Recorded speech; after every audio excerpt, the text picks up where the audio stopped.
How does this affect how you view JT Barrett? Tough. You know, he came over to my house, and I love JT. I'm not ashamed to say that. He's like a child. He's like one of my favorite guys I've ever got to coach. He's, you know, JT's going to have to deal with something that he's never had to deal with. You know, when you say you're too short, you don't run fast enough, and your arm strength's not good, you're an average quarterback, you can deal with that. Just not work it. And it's a little bit like when a coach, you know, you're not a good coach. Okay, we're not a good coach. When they start attacking who you are, especially people who don't know who you are. And I told him there's, you know, that's the toughest thing he'll ever have to deal with, is that now there's some questions who you are. And I imagine he's never had to deal with that, because JT's always been JT. And yes, he may be a little too short, his arm strength maybe not, you know, that, he can deal with that. How do you deal with that? You work a little harder. How do you deal with, you know, what is he, 20 years of doing right and 30 seconds of doing wrong, or 3 minutes, whatever it was.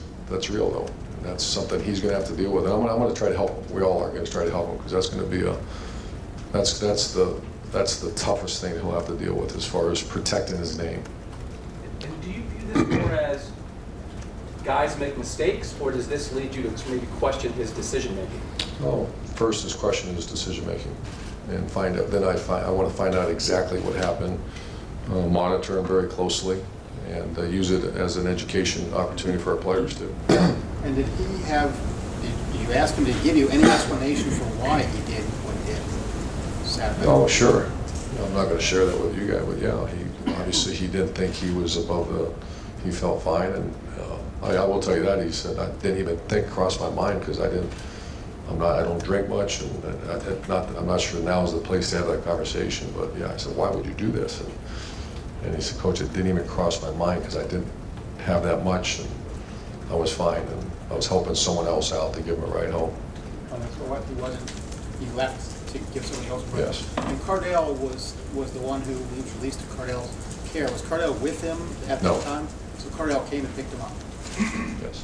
What was his message to you when you walked into your Devastation. Well, he came to my house on whatever day that was, the next day, and blown away, devastated. You know, all his concern was about the team, as you can imagine.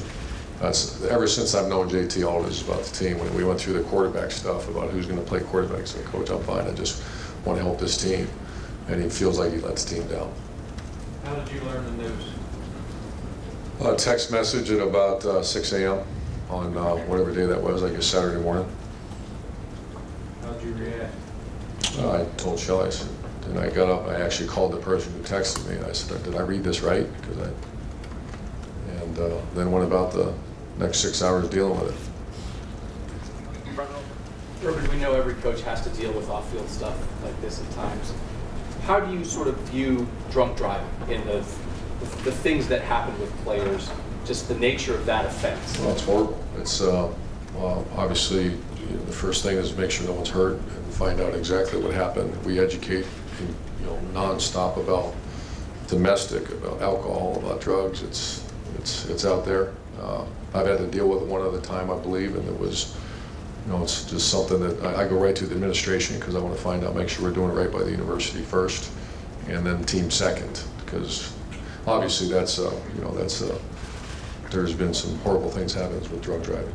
Urban, there was some confusion when you looked at the drug and alcohol policy on Saturday. At least I had a hard time reading it.